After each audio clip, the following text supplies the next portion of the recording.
Hello folks, Edward here. And before I get on to the video, I just want to do a quick plug here. One is for my dear wife, Arden Reardon, who just set up her own Substack page, ardencoolmanreardon.substack.com. I'll have the link below. And she is posting articles about things that she's passionate about, like nonviolent communication, which is a big passion of hers, very relevant now. The learning and application of nonviolent communication skills, which is a big passion. She has a bunch of articles about that, but she's also going to have art, like these are art patterns from her father's art collection, as well as her own. And I have the link below. She's not charging anything now, so it's go there, check it out, and become a member. Check out her stuff. She loves to write, and she loves when people read her writings. That's a plug for my dear wife, and also a plug for the crypto viewing, my pals here, the team. Check us out. We've just done some freaking amazing remote viewing. Prince Charles or King Charles coordination, his coronation, crowning ceremony. Elon Musk we just did. I mean, we just some great stuff here with the guys. So check that out. The link will be below for that as well. And now on to the remote viewing part of my video. Thanks so much. Alright friends, I have another video for you and an example here as the work continues. I am still exploring my own dentate gyrus, that part of my own brain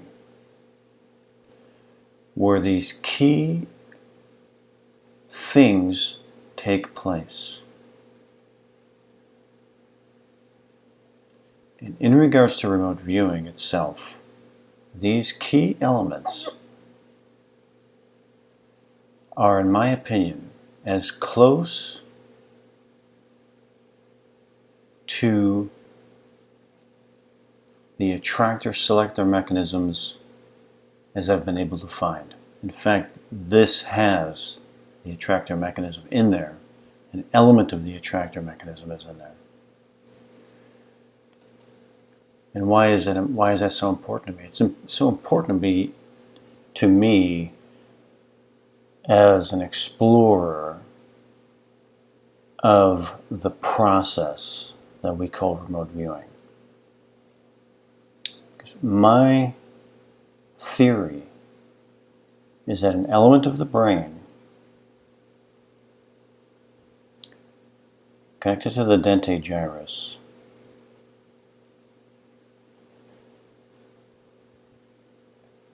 has access to the state in which the quote-unquote target, or the range of time and space, wherever it is in time, wherever it is in space, exists, and can select and attract it. And then after that, the process of translation takes place. And that's why pattern separation and pattern completion are so important to me. It's the translation, decoding of those patterns that then move through these very important parts of our brain. That's what makes it so important.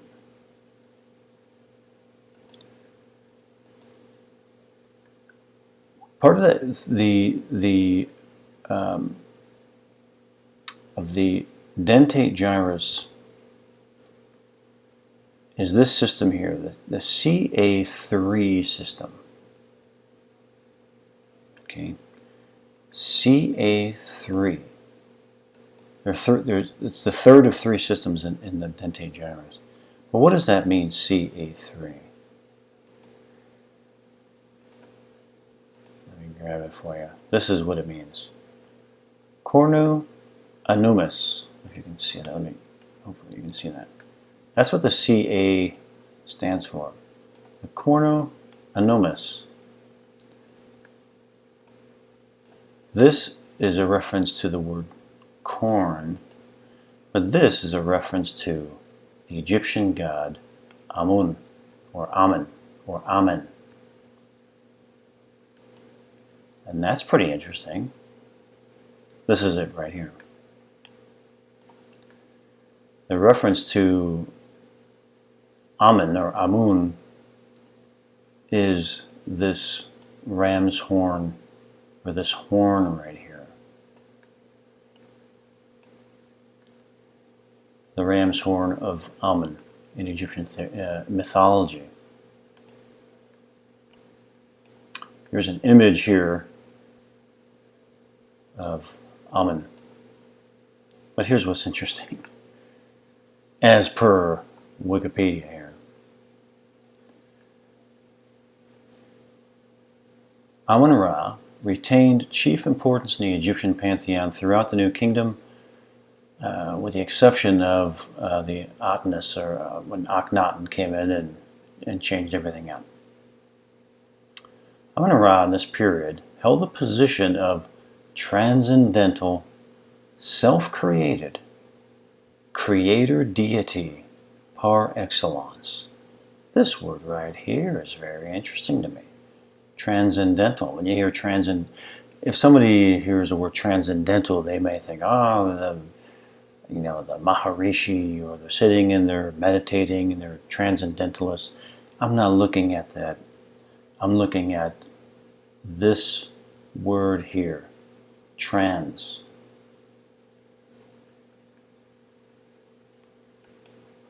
So I go to here.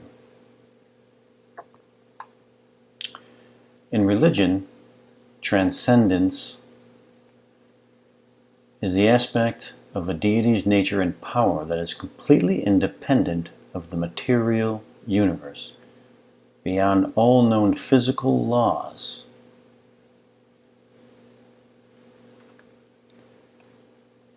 Now, in my opinion, when these good researchers are going through and exploring the brains of cadavers and maybe even people who are alive, and they come up with the names for these things, someone came up with this as a name, and they call it CA3 or CA1, 2, 3. These are the areas in and connected to the dentate gyrus. But why did they come up with it? Why did they call it that? Why would they call it that? In a word that translates into this, transcendence.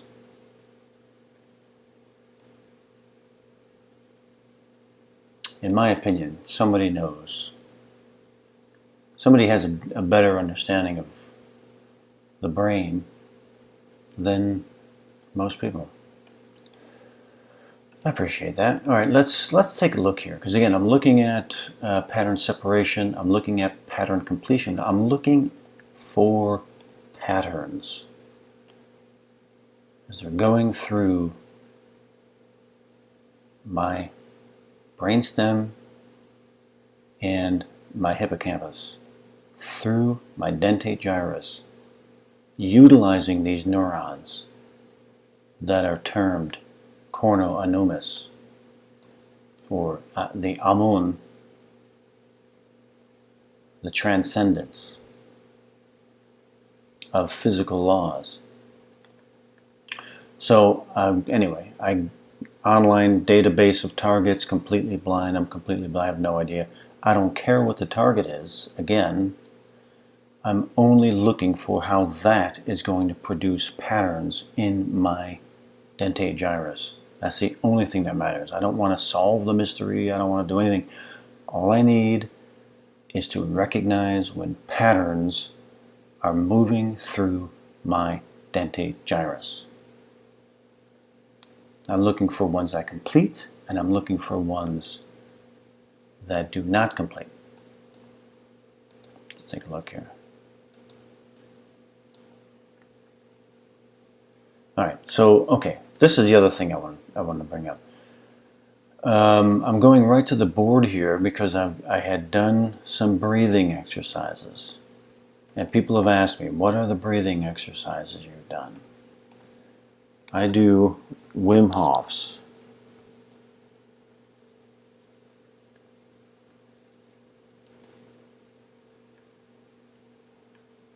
Let's see here. Like, if you go to Wim Hof's YouTube page, this one here, like this one, this is the one that I use the most. He has one in English, but he has different ones in different languages. And here he'll go through 3 rounds of breathing. And that consists of 30 complete inhale and exhales, and then an extended hold on the last exhale for 1 minute and then 1.5 minutes. It's the exhale it's the breath hold and the exhale that stimulates the brainstem and the autonomic nervous system. That's why I do them. That's why I'm really into Wim Hof and the ice baths and the cold showers and the breathing. I do these breathing rounds several times every day.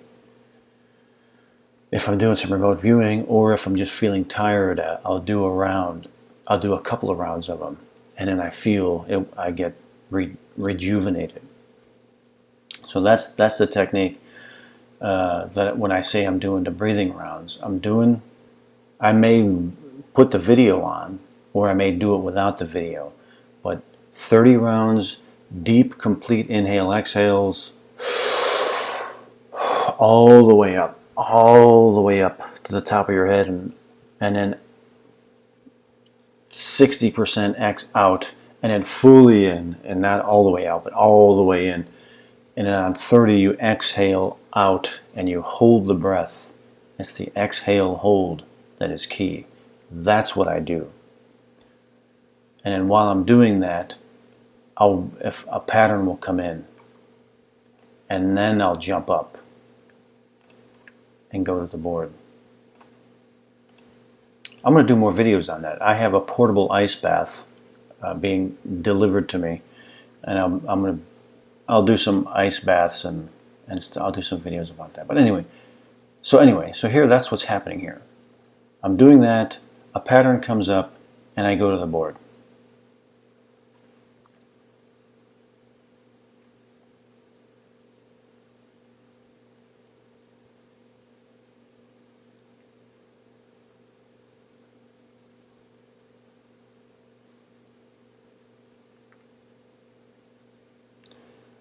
So what is the pattern that has come through here? There's a structure in the middle of a vast open area. So I'm like, okay, what else? I'm not sure. That's the only element of the pattern that I had.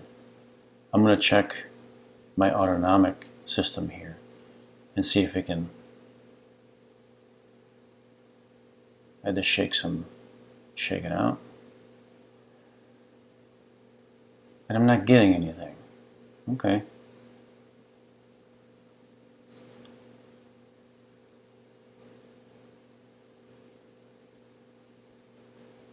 Alright, I'm not getting anything out of that. Alright, I'm going to bring my awareness through the process of interoception into my brain to go and look for what other patterns are still lingering around. There's something right there. Let me go back and catch that moment again.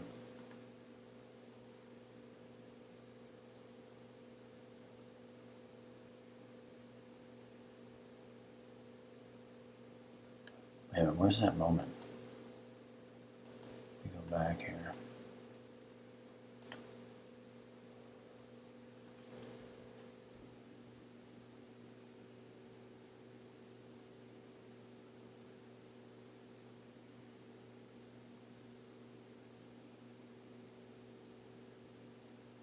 Right there, right there. There it was, right there. My reaction to the pattern.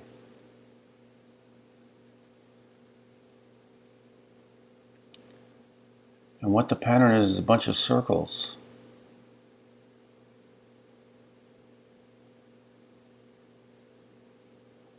It's a lot of circles, more than was here, but the circles. And they're close together.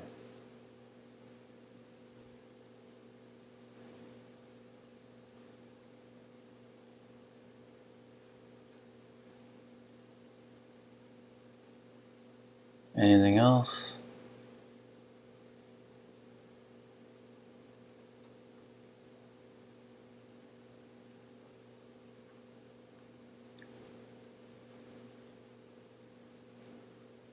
That's it. So there's the pattern. Again, I'm not interested in, oh, it's the this, it's the that. All I want is the pattern. And I'm going to make sure it's coming from a certain part of my brain. Now, this is the fun part of my research here. Because, in the dentate gyrus, there's the CA3 region that somebody labeled it the cornu amonis, cornu amonis. The amonis meaning the Egyptian deity Amun.